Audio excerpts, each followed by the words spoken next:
Shabbat Shalom Umvorach, cette semaine nous allons lire la paracha de Behar, Behar toute seule, qui ne sera pas accompagnée cette année de Bechukotai.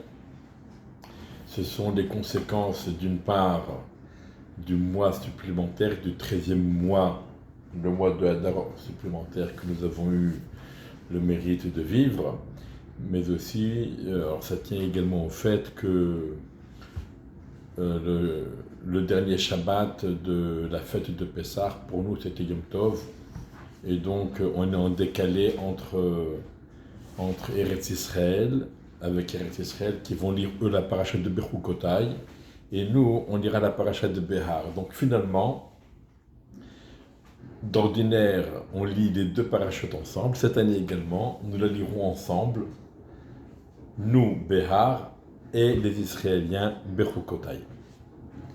Et lorsque on voit ces parachutes, et surtout la parachute de Behar, qui traite dans sa première partie de la Shemitah, et dans sa deuxième partie du soutien que l'on doit apporter, fournir, proposer à chacun de nos frères qui se trouvent dans le besoin.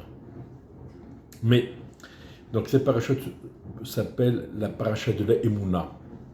La Emouna, la foi et la confiance en Hachem, qui nous a demandé de faire la Shemitah, de ne pas travailler et de nous confier à lui. Ashler al Hashem yehavra vehu yechalkelecha.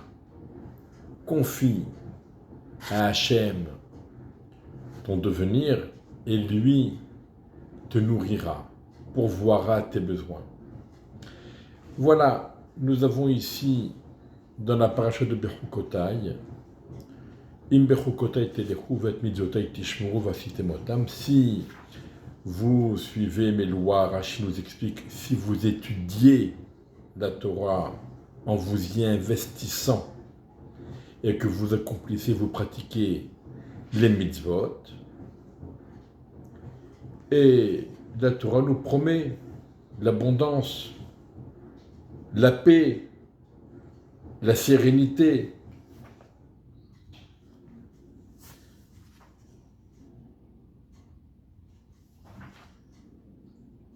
Tous les bienfaits.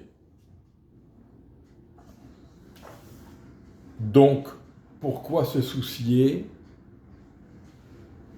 si on accomplit la mitzvah de la Shemitah? Pourquoi devrions-nous nous soucier?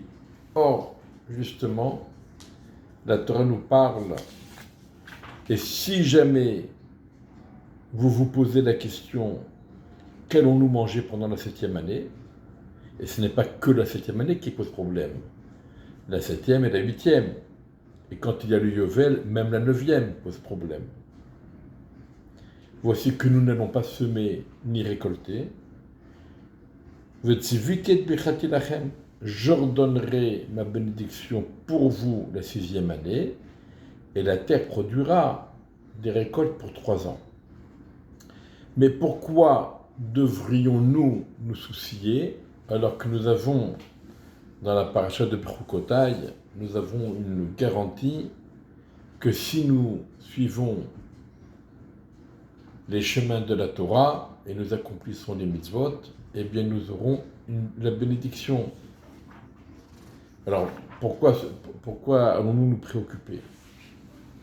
Donc en fait, non seulement cela, mais si jamais nous avons peur, nous nous posons des questions, et Akadosh Baruch Hu nous donne la réponse et nous donne une bénédiction extraordinaire, comme en Égypte pendant les 7 premières années d'abondance, pour pouvoir aux besoins des années suivantes. Alors dans ce cas, en quoi le fait d'observer la Shemitah est considéré comme un acte héroïque, à tel point que la Gemara nous dit que ceux qui accomplissent la Shemitah sont considérés comme Giborei Koach Oseh Devaro, des héros qui accomplissent la mitzvah d'Hachem. Où est leur héroïsme? Et ils ont eu peur, ils ont posé la question, on leur a donné la bénédiction, alors très bien, tout va bien. En fait, il y a deux choses, nous dit le Netziv. Il y a d'une part la bénédiction, est-ce qu'elle va être flagrante ou cachée? On a des miracles flagrants et des miracles cachés, Nissim Gelouyim, Nissim Nistarim. De même, nous avons des bénédictions flagrantes et des bénédictions cachées. Et Rashi nous dit, un petit morceau de pain suffira pour vous rassasier. Ce qui signifie que la bénédiction ne sera pas flagrante, elle sera cachée. La production sera la même que tous les ans, sauf que on éprouvera moins le besoin de manger. On mangera moins. On fera un régime, ce sera encore mieux pour notre santé.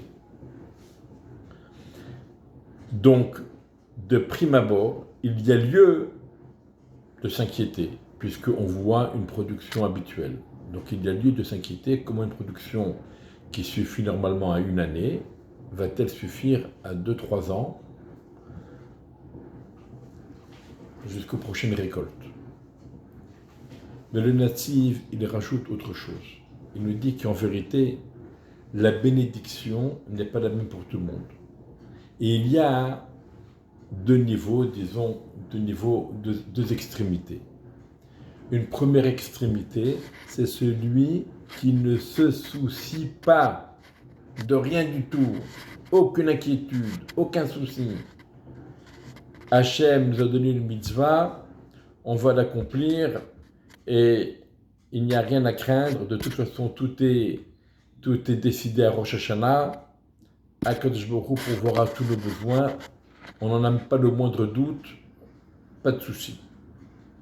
Ceux-là, effectivement, mériteront que leur soient faits des miracles extraordinaires et ils obtiendront leur subsistance de façon miraculeuse et extraordinaire. Mais il y en a d'autres qui se soucient. Bien sûr, on va accomplir la mitzvah. Hachem a dit, on va faire.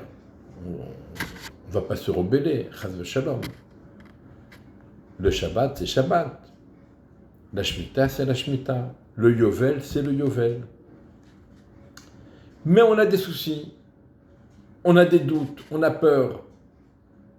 Et là, quand je vous le dis, même ceux qui ont peur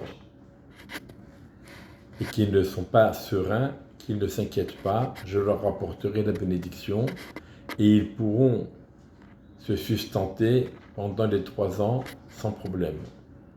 Et bien sûr, les histoires concernant le Shabbat et concernant la Shemitah, il y en a plein. Les unes miraculeuses, les autres un peu moins miraculeuses, mais finalement, tout le monde s'en sort avec le Shabbat, avec le Yom Tov, même les 2 jours de Yom Tov, et même avec une année complète de Shemitah, Bezrat Hashem, tout le monde arrive à s'en sortir. Donc, renforçons-nous dans les Emouna. Les bénis Israël dans le désert ont fait 40 ans de Shemitah. Il n'y avait pas une seule récolte pendant 40 ans. Simplement, Akadosh Baruch Hu leur envoyait la manne.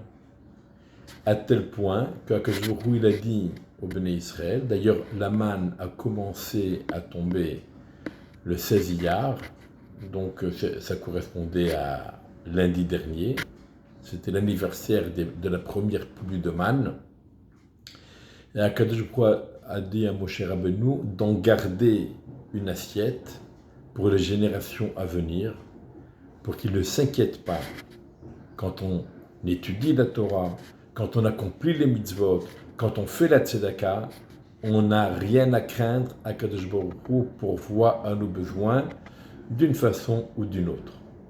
Chers amis, que Kadosh Baruch Hu nous envoie à tous toutes les bénédictions, la santé, les enfants, la subsistance, que nous soyons tous comblés dans tous les domaines et que bientôt, la plus grande des choses que nous demandons depuis plus de 2000 ans, qu'Akadosh Baruch Hu nous envoie à Meshiach Tzidkenu, et la reconstruction du Beth Amikdash, et la réunion de tous les béné Israël ensemble. Shabbat Shalom Umvorach, préparons-nous bientôt pour Shavuot.